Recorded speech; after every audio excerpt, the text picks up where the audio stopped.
Meet Ali Banat, a friend of mine, a young Muslim born and raised in Sydney, Australia, who has lived quite a successful life. However, it was only recently that his life took a dramatic turn. This is Ali's story. Where are you at now with your life? What's happened to you? And at this point in my life, wallah, I've been gifted, alhamdulillah, by Allah, with cancer throughout my body, and I've changed my whole life to sort of helping people. Why do you call it a gift, Ali? And alhamdulillah, it's a gift because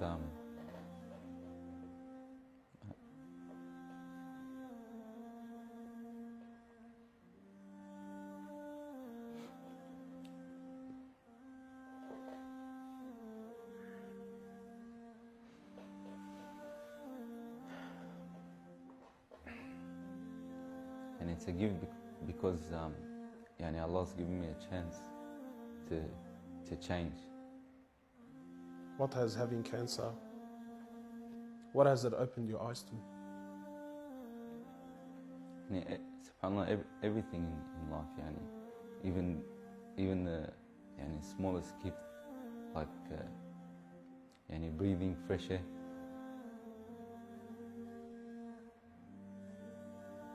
Do you feel like you used to take that for granted before?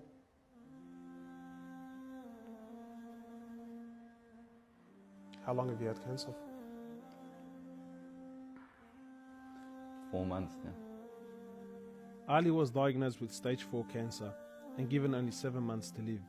Upon finding the news, he immediately sold his successful business and was forced to reconsider the lavish lifestyle he was accustomed to. Everything was to change. Ali, what was your reaction when you came to know you had cancer?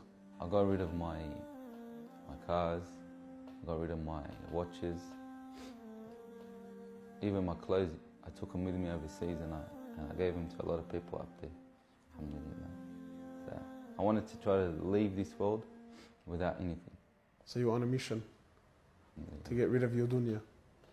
It wasn't until Ali invited us into his room that we truly understood the luxurious lifestyle that he was living and the extent of the sacrifice that he was making. What's all this, Ali? Talk to me, explain this It's stuff. a bracelet, costs about 60,000. $60,000. Yeah. What do you have in these boxes, Ali? They're all my shoes, alhamdulillah. Louis Vuitton? All Louis Vuitton. How much is something like this worth, Ali? They're probably about 1,300. How much you pay for that, Ali? About 700 Thongs. for a pair of thongs, yeah. So what's happening with the sunglasses here, Ali? I just like collecting different sunglasses. Yeah? I've got rid of a lot of them. I gave them to a couple of brothers in Africa, alhamdulillah. So you're telling me there's a kid in Africa that's walking around with Louis Vuittons and... Can I try one of these hats on? I've only mentioned them in my talks like 100 times. You can try the red one on. It's limited edition one. Barakallah. What do you reckon else? Sheikh Gucci. Ali's interest in the dunya has left him abruptly and no longer holds a place in his heart. So Ali, what do you feel now like when you look at this? And driving something like this doesn't really cross my mind anymore. It's not something I would want to do no more. After someone tells you, or you find out that you're sick, or you haven't got much time in this life, wallah, this is the last thing you would want to chase. And this is how we should be living our life every day. Car like this, people would love to be in it, people would love to own, people would love to drive it. Wallah, they're going for the wrong goals. And you realize that when you get sick, when someone tells you you haven't got long to live, you realize all this stuff, it does not benefit us in any way. So what's the value of this in your heart now? This is worth one pair of thongs for a little African child with no thongs. Wallahi, it's worth more than me to see him smile with a pair of thongs than own one of these. Wallah al-Azim. Ali has since dedicated the remainder of his life and wealth to helping those who are far less fortunate than him. After an emotional journey to Africa, Ali has established a charity titled Muslims Around the World Project. The organization wasted no time in the construction of a masjid and a school in Africa to serve as an ongoing charity for him when he finally has to depart this world. Well, it all started from when I went to the cemetery when a brother that has cancer passed away. And I was at the cemetery and I was just thinking to myself, you know, after you go, there's nothing. There's no one there for you.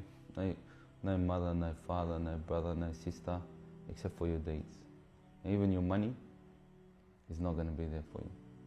So the only thing that's going to be there for you is a sadaqah. And that's the only thing that's going to help you gradually through your time in the grave till you get to the ultimate destination. As the reality of death further sinks in, Ali spends most of his personal time in preparing himself for his final meeting with his Creator, Allah. The Prophet of Allah says, sallallahu alaihi wasallam, more or less, he says, he who loves to meet Allah, Allah loves to meet him. And he who hates to meet Allah, Allah hates to meet him. Are you loving to meet Allah?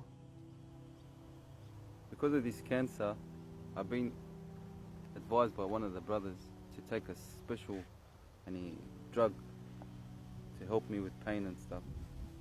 And subhanAllah, it's very strong.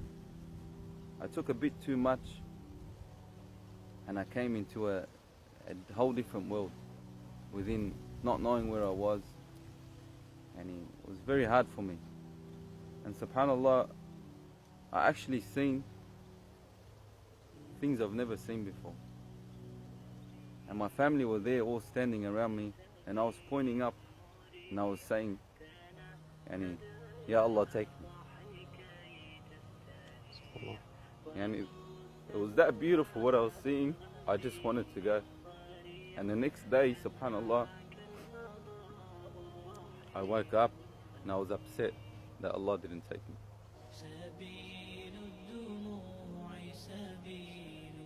Well, I ask Allah subhanahu wa ta'ala to purify you and to give you shifa, to keep you around us for a long time. Allah, may Allah subhanahu wa ta'ala reward you. As you all know, alhamdulillah, I passed away. I just wanted to make a little video clip for all the followers that have supported me from day one and come on this journey with me since day one. May Allah rewards all you guys, and inshallah you continue to support me and MATW, inshallah. One of the first things is a little piece of advice to the brothers and sisters. As you see, in this life we had the cars, we had the money, we had everything, alhamdulillah. But subhanAllah, a lot of people during the period of when I was sick, they'll send me messages, brother, you're guaranteed paradise, brother, you've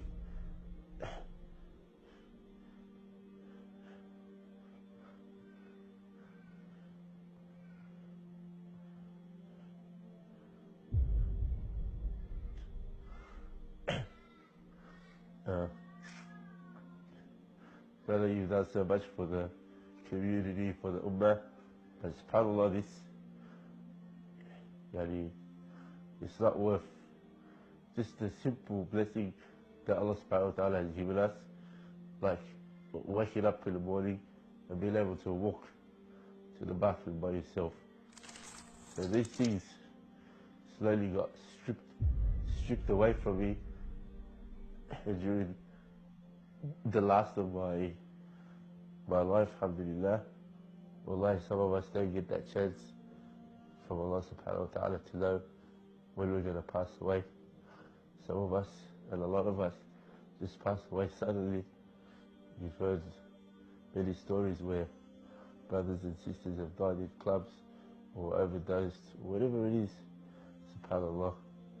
So during your life, brothers and sisters, just try to have a goal, try to have a plan, try to have a project that you work towards. Even if it's not you personally doing it and you're funding someone else's projects, just do something, because wallahi, you're going to need it on the day of judgment. And for the brothers and sisters that are chasing this life. Well, my advice to you guys is this life is becoming, before we used to say 5 years ago, 10 years ago, certain things were happening. Now it's every month things are changing. So we're following our desires more than we're following Islam these days. We're just going to be careful because,